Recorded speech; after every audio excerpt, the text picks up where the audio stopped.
It's that time. Hit that like button, subscribe, and welcome back. Start this thing out. Today, Joanne Reed, as you can see on the screen, she talks about Joe Biden.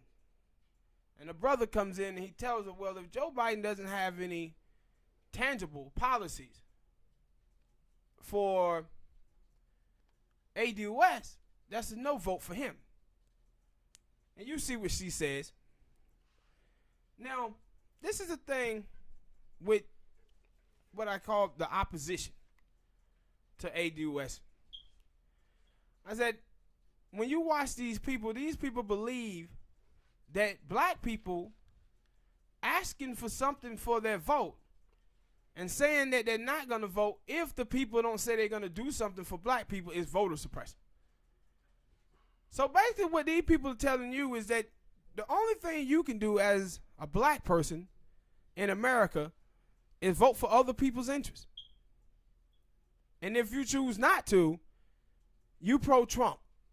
You pro-Republican. See, this is what happened when you have elite people, boulets, speaking for poor and middle class African Americans. Where she thinks a black person asking for something for their vote is wrong. And see, this is why these people been trying to tear down ADOS. Because ADOS is talking about a black agenda. If you're going to vote, then you should be getting something in return for your vote, right? Mm-hmm. It don't make any sense for you to be voting and not expecting anything in return. If that's the way the game was going, and was, politicians wouldn't be on stage saying anything. It would be a personality contest.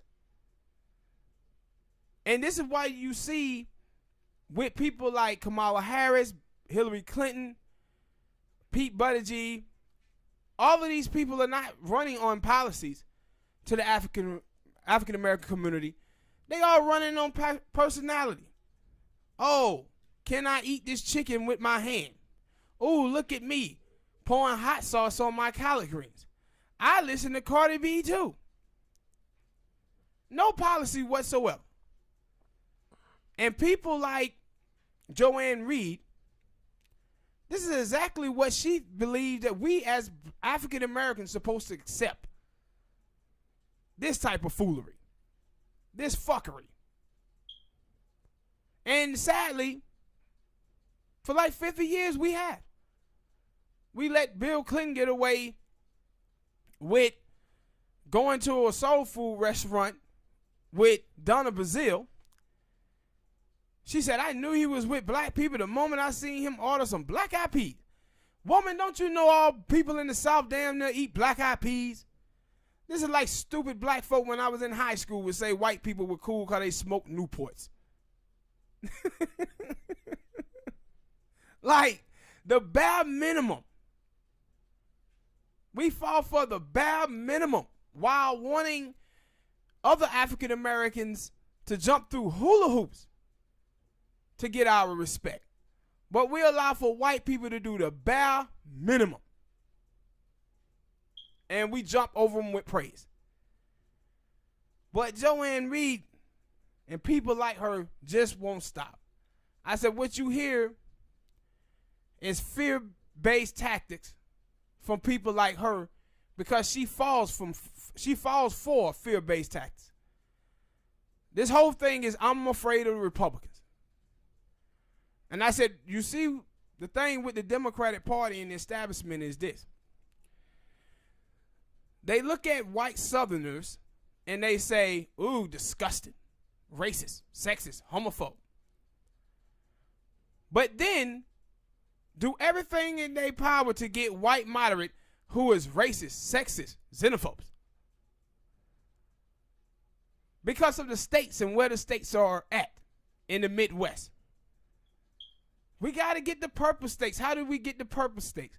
By distancing ourselves from a black agenda. trying to distance ourselves and seeing less leftists and put up Republicans with a D beside their name. That's how we get those white voters in the Midwest. And just listening to black folk, seeing some of these black folks out here today that I'm seeing, it's just ridiculous. Some of these black folks is out here talking about, man, I think we should go with Joe Biden because he can bring everybody together. At the expense of African Americans, you dummy. This is how the media corrupts you. This is when I say white supremacy is how much money white people have and that they control our images on TV. Because every time you click on CNN or read the New York Times, Washington Post, MSNBC, what you see is those pundits on there consistently talking about electability. That you telling people how to vote. You telling people not to think for themselves, but vote for the person who we say can win. How do you know Joe Biden can win and someone like Tulsi Gabbard or Elizabeth Warren can't when they never run? But we supposed to believe that Joe Biden can win. Why? He ran for president in 88, lost. Ran for president in 2008, lost. Why he didn't get all them white voters that y'all say he can get? And it ain't like Joe Biden was ever the runner-up in any one of those primaries, presidential elections. He was never the runner-up. He was almost the motherfucker that came in almost last place. But all of a sudden, people want to tell us that this dude, Joe Biden, is the guy who we must go with who can win those white voters. He come from Delaware. That's where he got his claim to fame there. But people keep talking about, man, you know he's from Scranton. He from Scranton, Pennsylvania. He can get those white voters. Well, that's all we need is a white moderate. You had a white moderate in 2016. How did that work out for you? Lost. So they guess that he's telling you that Hillary lost because she's a woman. I guess that's what people are saying, even though she won majority of women vote in America. She just didn't win white women vote. Her own damn white women stabbed in the back. But people like Joanne Reed, she want ADOS to continue to be suckers. ADOS is showing political maturity now because of the new black media, Twitter, Instagram, Facebook. And these people don't know what to do. And they seeing the splintering of the black vote. And instead of pushing the Democrats to do more, what they choose to do is attack the people who are asking for a black agenda. But at the same time wanting you to believe that they are for the people when they clearly not. Stop it, man. Next topic. Hit that like button, people. Subscribe. Push the goddamn button. You heard what she said. Next topic. Steve Harvey talk show gets canceled. Why are we? Because he was just saying, you know, with Monique, he was talking about buck dancing. Leaving integrity behind. Do what you got to do to get a check. So all that butt kissing he was doing over there didn't work, huh, Smoke? Mm-hmm. He also, that's why I say, I don't see how people do it. I guess they feel like, those are people who are in the position that they want or something like that. So they take advice from them sometimes. Because I seen on Did Nation they were talking about him and he said something stupid about, people in Hollywood and celebrities and stuff, we don't sleep. Yeah, we don't sleep 8 hours a day. We don't do this, and I'm like, dude, shut the fuck up. Like, everybody Especially because, and my thing is, I was like, yo, he wasn't talking to, like, this is my thing. Like, I see him and I see a whole lot of other black people who say that, like, oh, yeah, y'all don't work hard. Like, man, if you go to work, you got a job, whatever you do, you working hard in. But somehow, some way, y'all like to fix y'all goddamn stupid ass look into their brain to think that, oh, nobody's working hard. Everybody just want a handout. And, like, come on, man. And then, cause you know, it was on Dead Nation, Gary, Ricky Smiley. He supposedly helped them. But I was like, yo, so of course they would stick up for them. But a lot of people, I tell you this, like, a lot of people like to forget about, or like to even just ignore that somebody helped them. Yeah.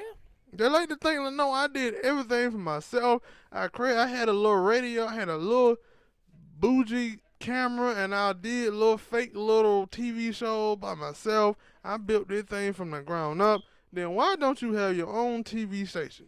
Yeah. You don't got none of that. And now your show is gone. Then there were reports out there about your old lady divorcing you. Y'all come back and say they know it's fault. That's the same thing Whitney Williams did, and now 2 months later, yeah, she divorced. And then her old lady, she was with a drug kingpin. That's why he talking about he don't sleep. That's why you don't sleep. You over there with a back wrench and she need them snaps. That's why you got 8 or 9 goddamn jobs. Because if you don't, shout it walking. And they came out and said that dude she got that taste. Has started spitting tea about that girl. Yeah, he got a book coming out. Yeah, and they were talking about, oh, he just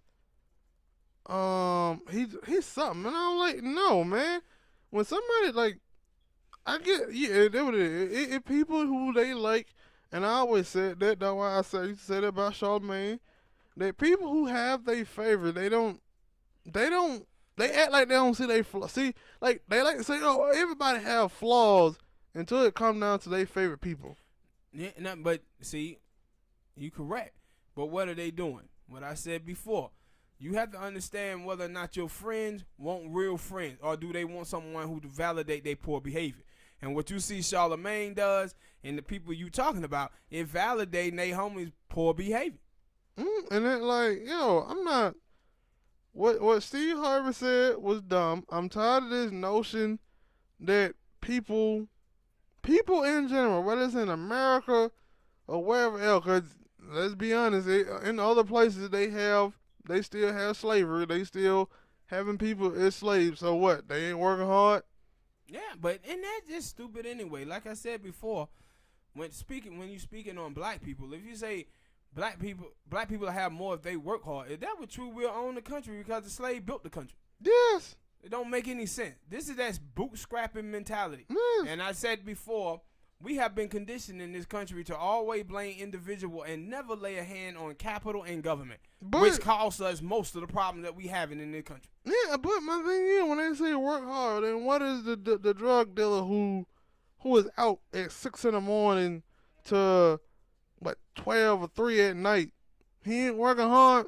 But y'all would say he ain't working hard because he a drug dealer. Or you take the waitress who is busting tables 10, 12 hours a day, and then got another little job working 4 hours. No, I see y'all want to point out the 1 or 2 people who and I can't even say that because it's like that thing of on people when somebody say something to somebody on Twitter and the first thing they want to come back to is, yeah, them ain't nothing but some grown ass man in his mama basement tweeting. Like, no. It's exceptionalism. Like, no, it's somebody who is in their own house, who pay their own bills, who don't like you or think you doing something fucked up, and they say, I'm going to let you know about it. Exceptionalism, man. That's what it is. When you make someone feel like they're exceptional, what them people start doing is looking at other people and blaming those people, all the problems that they have in their life on them. That's what happened when you allow yourself to feel exceptional. I'm better than those people. And I said this is the whole thing when you talk about conservatives. What conservatives' thought process is, if you have a letter, 2 letters, and one letter has nothing on it, so you able to crawl up that ladder. But the other ladder have all on the first step, have some snakes wrapped around the second one, pit bulls is at the top of the ladder, and some goddamn alligators. Conservative want to ignore all of that stuff and say you supposed to get up that ladder the same way the other person did. No, the other person's ladder didn't have nothing on it. It didn't have nothing on it.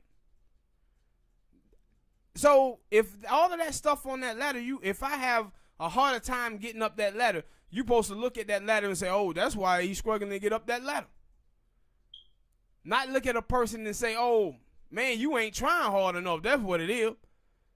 If you try hard enough, you would get up that ladder. You don't see these pit bulls at the bottom of this, at the top of this ladder, man. All the people who are pushing you down. Yeah. So this is the stuff that Steve Harvey does. And that's why I said when we talk about Walmart, and I tell you that the Walmart family has more money than the bottom 150 million Americans. But they pay their workers minimum wage. What we do as Americans, we'll blame those workers who's on food stamps. Well, the people who are employing them have enough money to pay them. Those people are working 45 hours a week.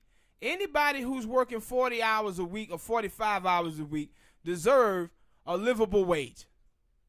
So, but we've been conditioned to blame individuals and tell them they just ain't working harder. While Walmart gets to pay off Republicans and Democratic politicians to keep their taxes low, create safe havens in Panama, tax havens in Panama, and other places to escape paying taxes, and then paying them to keep minimum wage low. That's why we have wages stagnant for 40 years.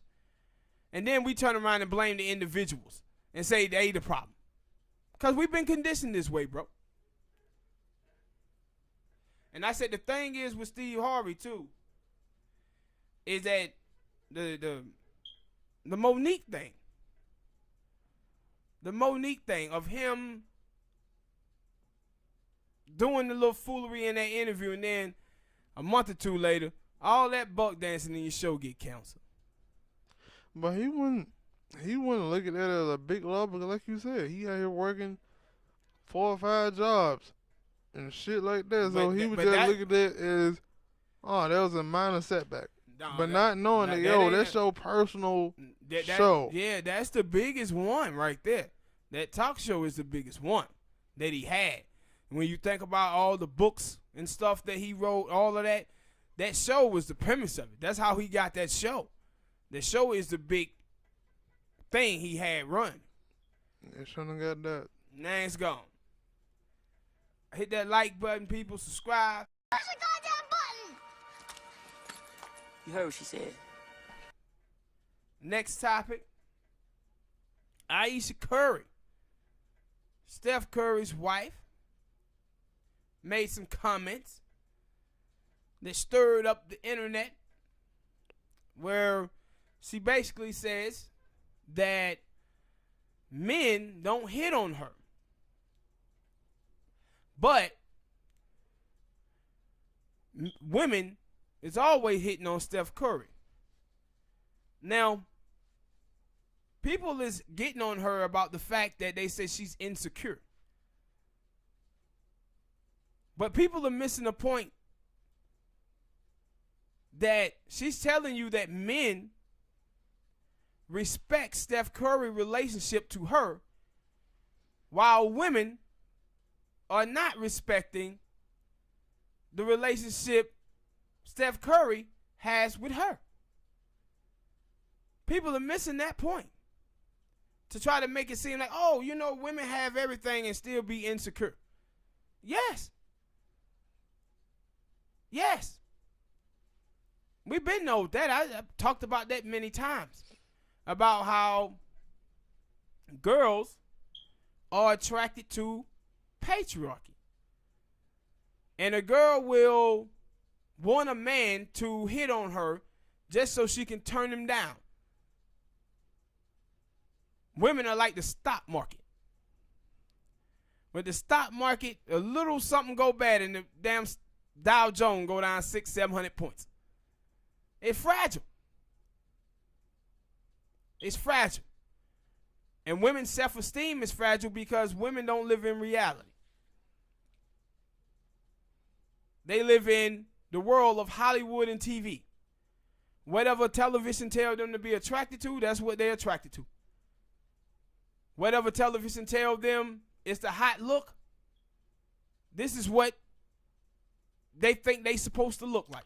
The new trend. Yeah, the new trend. See the little video on World Star where the girl supposed to been shaking her ass and then twerking on the video, and then I get her friend or somebody came in there and I was like, yo, why you doing this shit for? Why you doing that? Like, why you shaking your ass? And then she, I can shake my ass in front of these folks if I want to. And she was like, what you getting out of that? Attention. Nothing. And then she was like, then why you doing it? You ain't getting nothing out of this. No, she getting attention. And but she didn't know that. She couldn't even answer that question. So, like, I was like, yeah, you right that she getting attention, but she couldn't even answer that. And I was like, see, that's the bad part. A lot of people do shit for attention, but they don't even know that that's the reason why they doing it. Some do. Yeah, some do. But like some do, but the other ones are just seeing them doing it and say, I'm gonna do it too. It's a trend. It look fun. Yeah, and so I wanted to talk about this Aisha Curry story and talk about and tie it to the state of black love, the problems we see having in that department, because I think her story goes along with this. Attention seeking. Are you with the person that you with for the right reasons? See, you can have a man, and a man can tell his old lady that she's beautiful every day. But if she feels that she has a flaw, it don't matter what he say, she's still going to feel bad about it. She don't care what he say. But if she posts a pic of herself on Instagram or Twitter or something, and people say good things, you know what she'll do? She'll ignore that, but she'll listen to the two dudes that was in there criticizing her and start saying, these men this, these men that. It was a million dudes in the comment section that say you was beautiful, but you focus on the negative. Mm-hmm. You focus. I'm giving no compliments. And you focusing on the negative. But pertaining to black love, though, you see Steph Curry, and he comes out and he backs his wife and tell her he appreciate her strength to come out and say what she's feeling and put her insecurities on the line. And you got black women out here saying that, oh, that's why she insecure, because her husband is a pussy. So you telling me you gonna get on a black man for supporting his black wife? This is the same reason why we had black women criticizing Aisha Curry in the first place. Why? Because she is for traditional marriages. She talks about how she watched her mom and dad have a marriage of almost, 30-something years now, and watched Steph's parents as well. So she said she put her marriage ahead of her children, because if her marriage to Steph is going good, then she know her kids is going to be fine. And black women criticize her for that, saying, no, she's supposed to just focus on her children. What? She can do both. No, but you do both, but the thing is that she's saying is, if I make sure that my kids come up in a 2-parent household, then I know that my children is going to be fine. Why? Because you got 2 checks coming in. You also have a man experience with a woman experience, so your kid get the best of both worlds. See, we have women out here today, man, that believe that raising a kid on their own is something that they supposed to be trying to do. I don't need a man. The only women you hear say this shit is black women. And when you look around at the state of black America, we suffering because of this attitude. I said, when you start marginalizing and devaluing men down to a paycheck, we in trouble. Because we ain't, and what you see with these single moms out here today, a lot of them, they're not raising women to be wives. They're raising women to be survivalists. And people who is a survivalist, bro, cutthroat. This is when you hear Cardi B talking about how she was not raping, but heard it right. Putting shit in dudes' drinks, robbing them. This is the type of behavior that you can do when you're a survivalist. Where you hear some of these white black girls out here talking about dating white men are reparations. This is, man, I'm up for the highest bidder. This has nothing to do with love. No more. When you have 70% of black women marriages, first marriages end in divorce, and the number one reason is economics, and 94% of the time black women file for divorce in those cases, this is money. Well, what these black women are telling you is that they didn't price themselves out of black love. They forgetting that we are an oppressed group. Black men or black women ain't got no money. So how can we have one or the other thinking that it's better when we both have nothing? It don't make any sense.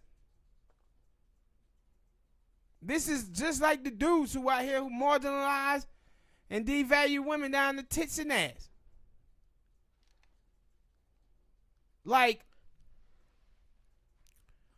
when you date a girl and you ain't focused on personality, character, morals, values, whether a woman is in touch with her femininity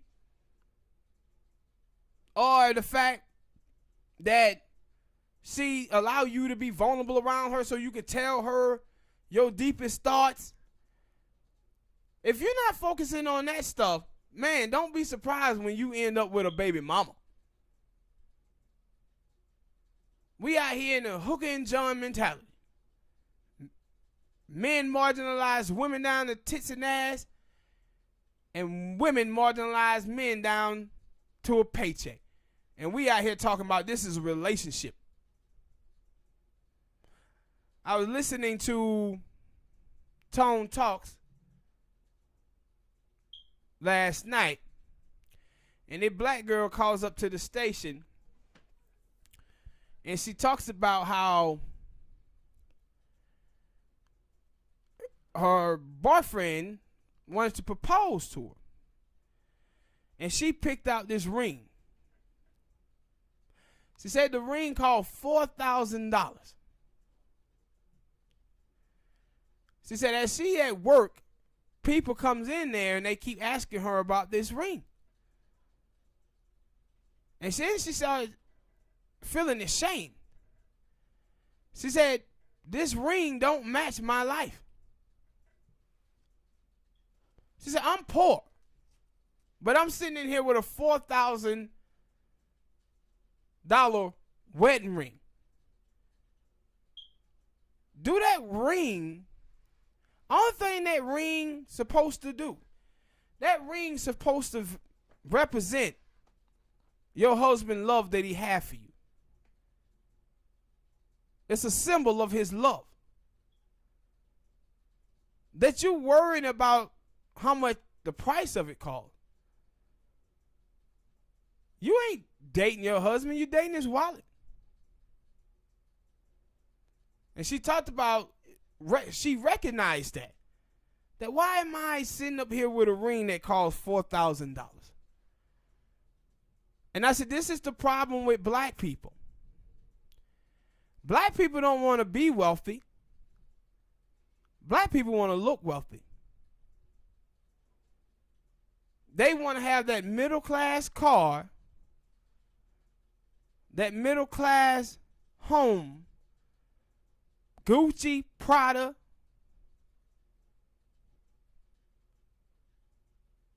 They want to have those things with a poor person bank account. But be sitting out here pretending to us like they got it going on. But then when that break come, when you had that bad break and you had to dine scale, these black women are running away. Then they talking about why black dudes ain't committing, don't want to commit to them. Why would you commit to these chicks when that's their numbers? They tell you when the tough get tough, they ass gonna get to running. Can't have a family with someone like that, bro. That don't make any sense. And I say, when you see these women out here, it get to the point now, if you hear women who say stuff like, I'm not dating down, love don't pay the bills, I can't find no suitable partner. When you see girls like that, you might well stay away from them. Especially if you're a black man. Because your life with them will not last long. Divorce is a coming. And it don't make no sense to me, Smoke.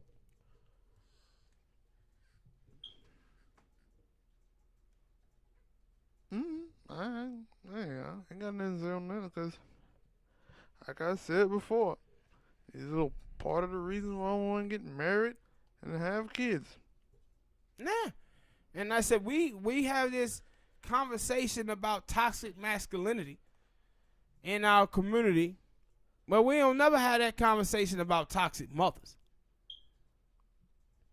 And how toxic mothers is raising these little feminized boys running around here. Raising these girls to be survivalists. I said the beatings. Like these young boys out here, they mom is beating the hell out of them. Teaching those young boys to handle their problem with violence so they grow up beating the hell out of women. Beating the hell out of other people to take their anger out on. Then women had the nerve to talk about men beating them up. Men ain't shit. Black men ain't shit. Well, the black mothers are the one who raised them. So what's that say about the black mothers? Is the black boys ain't shit. And the women are the one who raised them. But we got major problems out here, man. We keep on trying to escape blackness. Black women are trying to escape blackness with college degrees. And then when they can't do that, they're trying to escape it through marriage.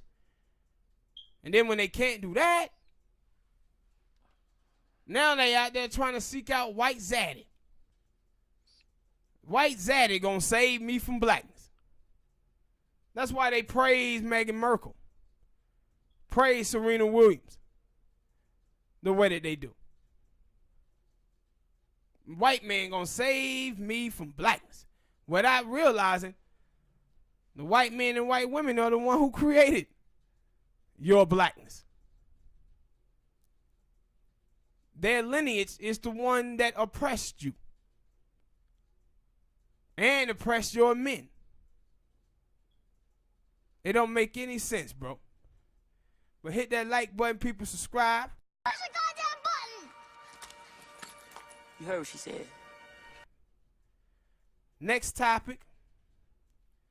the lawyer for Nipsey Hussle killer, Chris Darden, filed for a motion to quit after receiving death threats.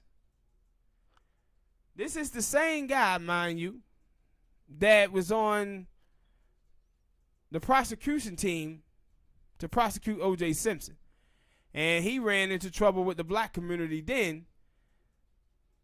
And you would have to think that he saw that Nipsey Hussle was a beloved black figure, that this type of firestorm could come his way. Why would you choose this case?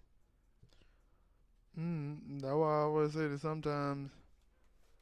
Yeah, that's what I was thinking about last night. Cause it was something else, but it contains to this too. That sometimes I think people just do stuff because they think it's the right thing to do, and not really sitting down and thinking it through. Is like, is this the right thing to do? Because if he sat there and thought about that, he would have said, "Nah, that ain't the right thing to do. That ain't the right thing." And before you said it, he got death threats, I was like, yeah, he was catching that heat. I know he caught backlash from people on Twitter and stuff like that, but I didn't know he was catching them death threats. Yeah, he was catching it. But that's why I said that what I had to learn and examine it. A lot of times people do stupid stuff, or they just do, whether it's stupid or whether they just do something in general, they do it because they think they're right. And if you think you're right, then anybody gonna be able to come in and change your mind on that subject sometime. But for the most part, a lot of people out there are stubborn as fuck, so they ain't finna change their mind. Because and when other people also don't look at it and say, yo, that was a bad move, because maybe when nobody there who say, hey, Chris, nah, that ain't a good move. Sit down. Yeah, and another thing that I was thinking about him, I was thinking that Chris Darden taking that case as quickly as he did, what did he see? What did he see to make him say, yeah, man, I'm gonna defend this dude. I wanna step into this one. And my whole thing is that he's a high profile attorney. High profile. And that's why I was like, wait, did that dude, Eric Holder, have money to be able to get this dude? I doubt it. Like, how did he get somebody like Chris Darden to be his representation in court? And I said, I'm going to have to look into this. Maybe y'all out there know something. Is Chris Darden a public defender? Out there, he done fell off that bad? That he now a public defender? Attorney? Because if so, that's sad as hell. No, I'm not. Especially after you fumble that OJ trial, then maybe that's how it go. But anyway, people, hit that like button. Push the goddamn button! You heard what she said. Subscribe. Next topic. The census came out, and it says that poverty and race plays a role in whether your parent is alive or not as you grow up. And it says, as Mother's Day approaches this Sunday, a new study by the United States Census Bureau suggests that the likelihood of having your parents alive as you grow older is linked to poverty, sex, and race. They said fathers tend to die before mothers, and those at a lower educational attainment and those who experience high rates of poverty are more likely to have a deceased parent in their younger years than others. The study also showed that blacks tend to experience a parent's death earlier in life than people in other racial groups and ethnic backgrounds. See, this is when we start talking about reparations again. With us having so less, man, the stress that comes along with being black in America is killing us. When you talk about food deserts, of us not having good vegetables, good fruits within our community is killing us. This is the same thing about black women who are dying on giving birth.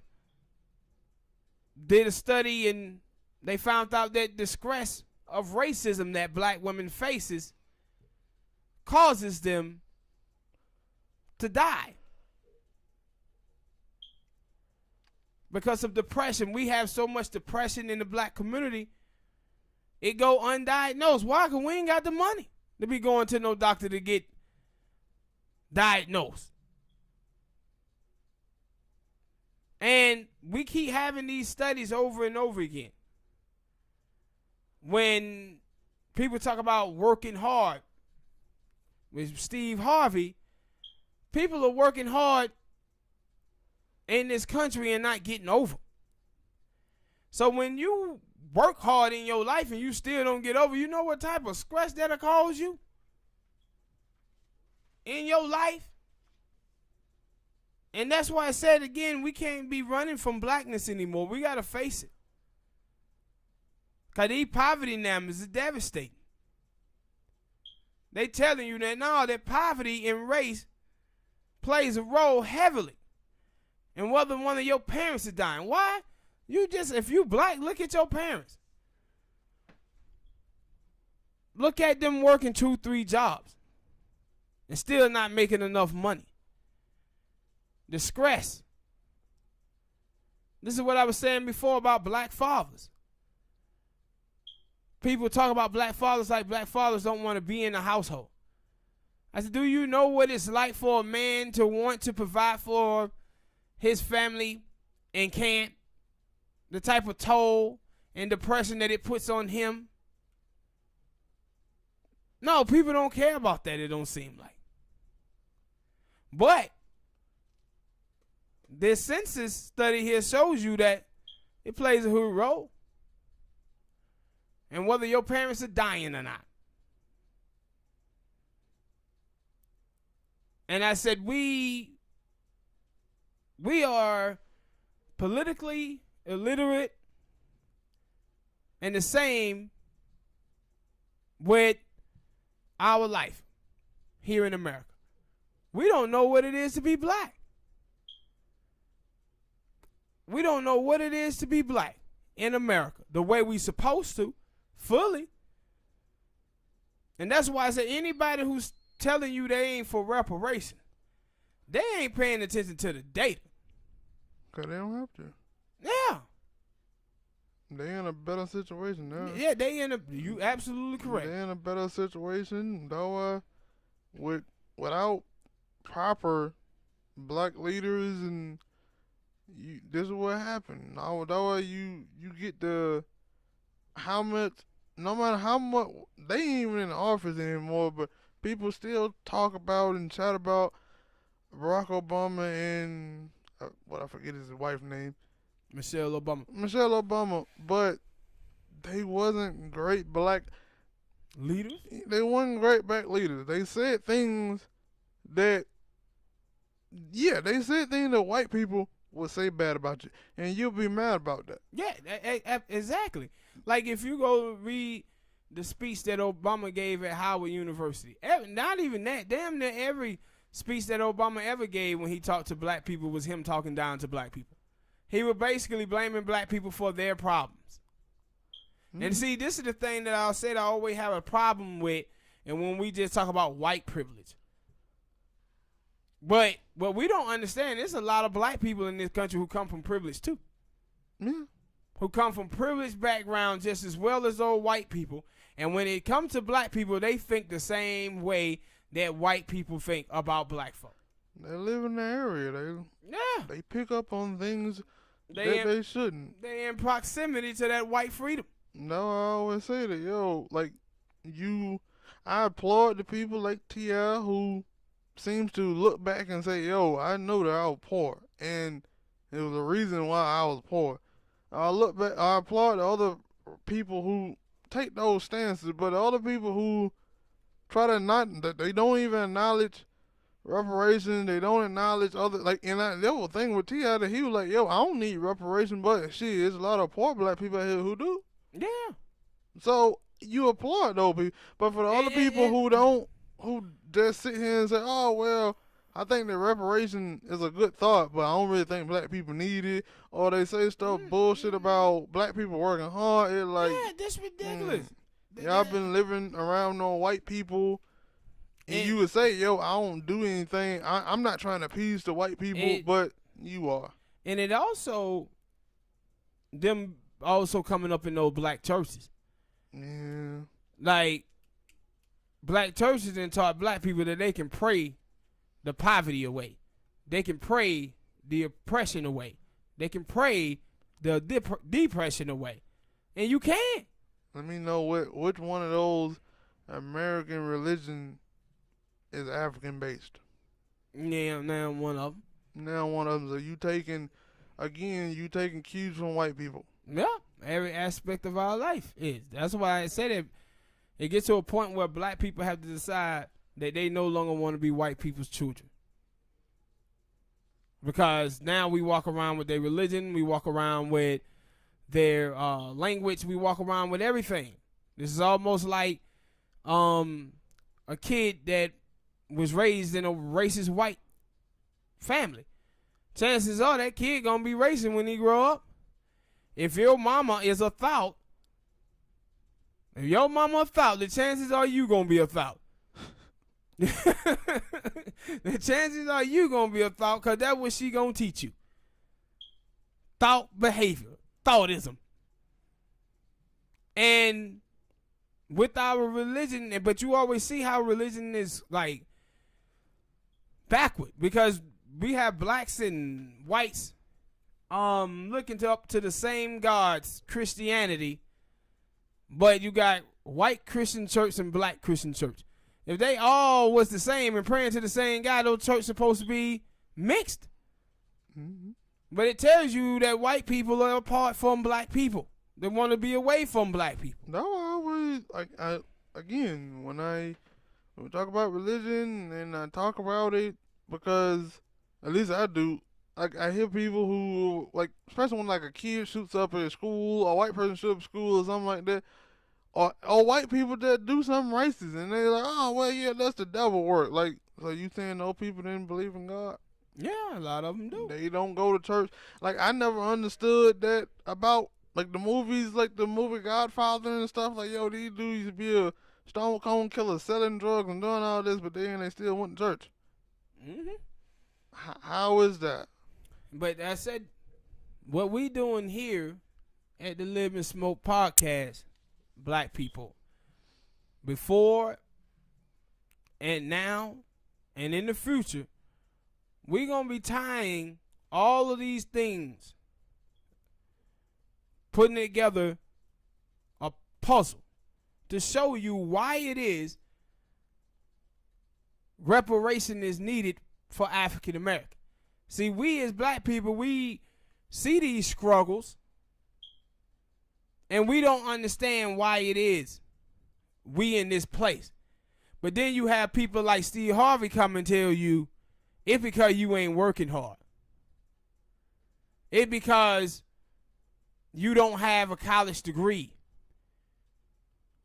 But when you look at those numbers and it tells you that white people without a high school diploma and a college degree has more wealth than black people with a college degree, and that black people with college education is still struggling,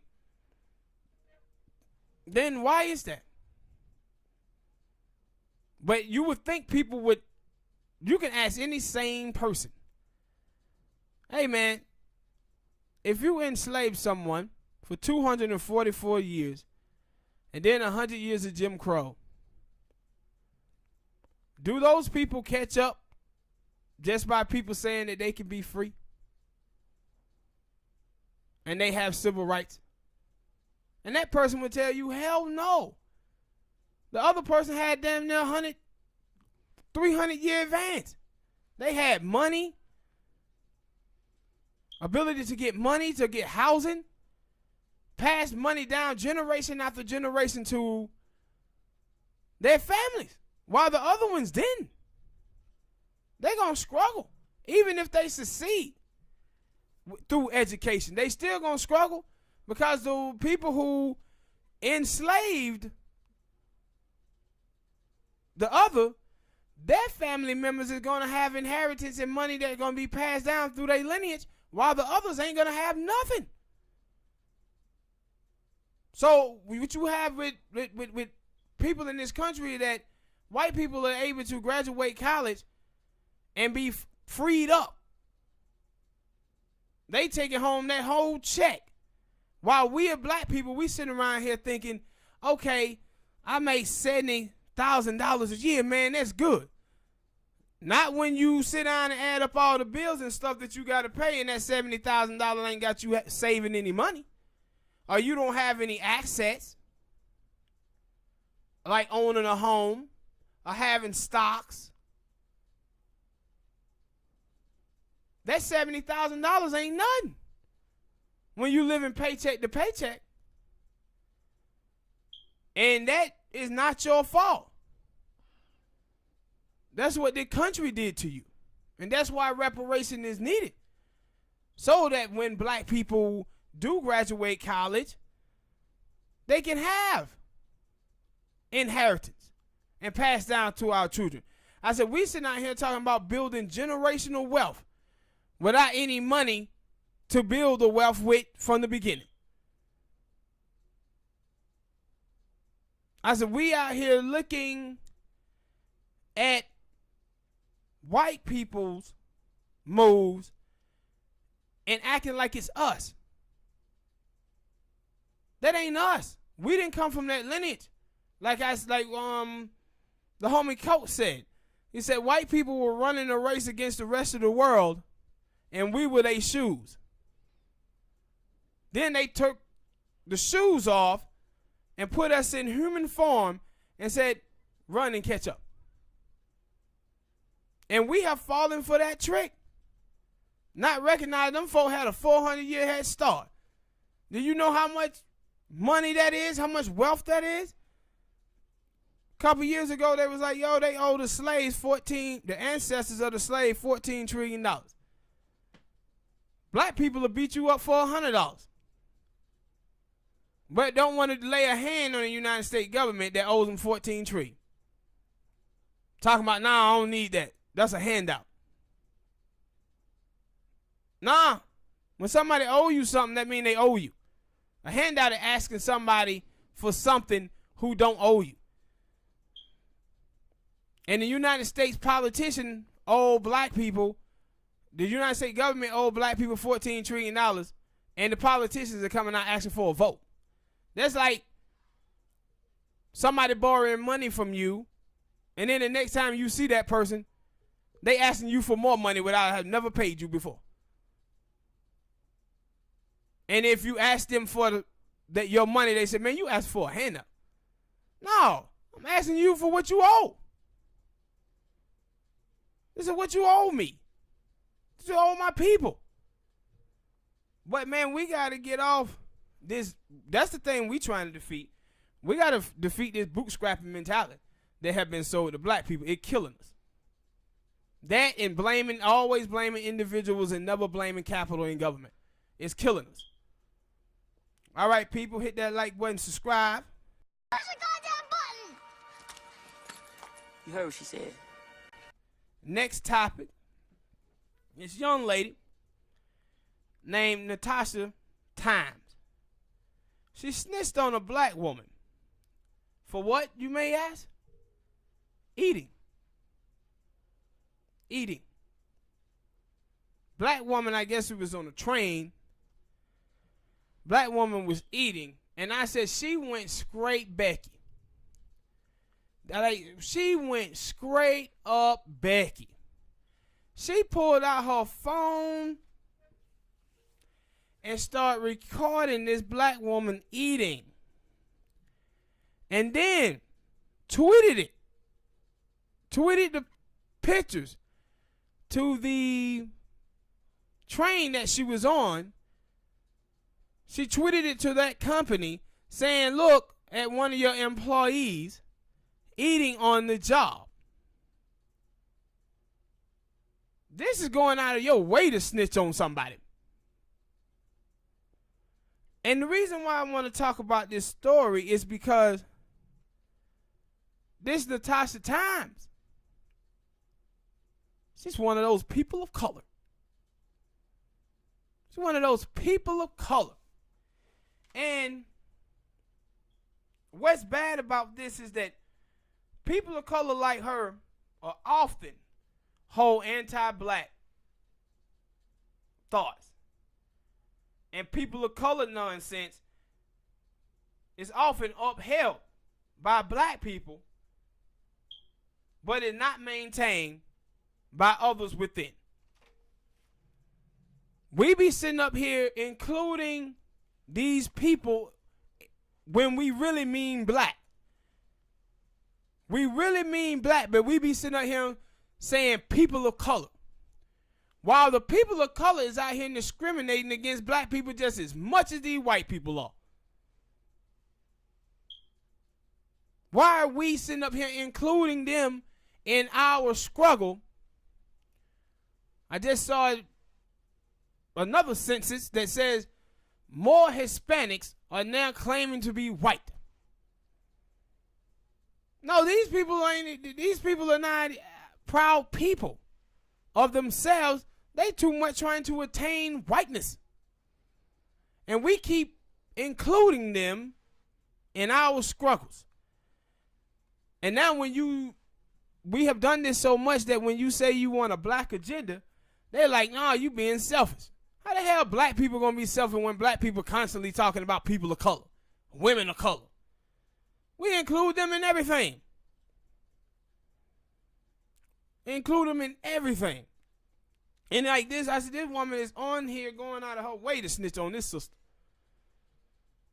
What was a crime? Eating. Can you imagine somebody calling the cops on you for eating smoke? No, but like I told you before in the last topic, starting to see the people do stupid stuff, things that you wouldn't think about doing because they think they're right. And in ever since is what that lady and all the other people who call them police, if the police don't come out here and tell y'all, hey, y'all stop making these dumbass calls, or better yet, when the police or whoever it is that's picking up the phone, whether the police, you said she called tweeted at the company where the black lady worked, if they don't hit her back with, bitch, go sit down with your stupid ass, then they gonna keep on doing it. And no, they were like, thank you for letting us know. No, that's how they were. Like, thank you for letting us know. And I was like, I wonder what they were really thinking. Because she later came out, because she tweeted this nonsense. And then people started getting at her hard on Twitter. So then she came back and said, well, I tweeted something that I disagreed with, and I shouldn't have done that, and I want to say I'm sorry. No, see, this is what you do every day in your life. Your anti-blackness show every day in your life. But you got so caught up that you put it out for the world to see, and now everybody start busting your behind over it. Now you want to come out and apologize. But this is what these groups be doing. And we be out here fighting for them. Fighting for immigration. Black people out here fighting for Muslims. Forget about how Muslims and Sikhs wouldn't even let us come into their stores. They would be in that motherfucker not letting us, picking us up for cabs. We kind of forget all of that and start including them in our struggle. When every statistic out there tell you that no, a lot of those people are not have it as bad in this country as African Americans do. But we always including them. The same way we allow for them to be included into affirmative action. And they were just now coming into the country. A lot of them. And we allow for them to be a part of affirmative action. Now they out here receiving affirmative action more than black people are. We got to stop this people of color nonsense. and woman of color nonsense. This shit gotta be over. Done. Put a fork in it. Alright, people. Hit that like button. Subscribe. Next topic. The CBC, Congressional Black Caucus, betrays its constituency in favor of a pro-police agenda. The CBC, the Congressional Black Caucus, 3 out of 4 members voted to make assault on police officer a federal crime. Now, the reason why this is disturbing is the slightest thing you do to a police officer. A police officer push you and you push him back, they can say now that you assaulted that police officer is a hate crime. Now, while the Congressional Black Caucus is doing this, we ain't seen no policy whatsoever from them on how to do something about police murders against African Americans. Not one thing. But they sitting on here voting to make it a hate crime if someone touches a police officer. This is what our problem have been. The more and more we elect black people to office, the more and more they portray black people. The more and more. And we had to start calling these people out and putting them on blast for this stuff, man. We can't get no policy whatsoever that helps the black community. But they have us out here voting for them to get in there and focus on DACA, focus on gay marriage, feminism. But if we start talking about a black agenda, we wrong and we being selfish. Like, how the hell when them other groups not being selfish? Leaving us out. And those Congressional Black Caucus, man, like I said a couple of weeks ago about the NAACP, is that those people can't properly fight for African Americans because they too busy depending on white money. And you watch all the big corporations and big donors giving all this money, police union giving money to the Democratic Party. Our politicians are bought and sold just like the rest of them. Just like the rest of them. And that's why we, as black people, as ADOS people, must start showing our political maturity and start holding these asses accountable for their actions, man. Because they doing stuff like this. Well, all right, people. Thank y'all for listening. Hit that like button. Subscribe. Share. I beat you to it, Smoke. And we'll see y'all next time. Peace.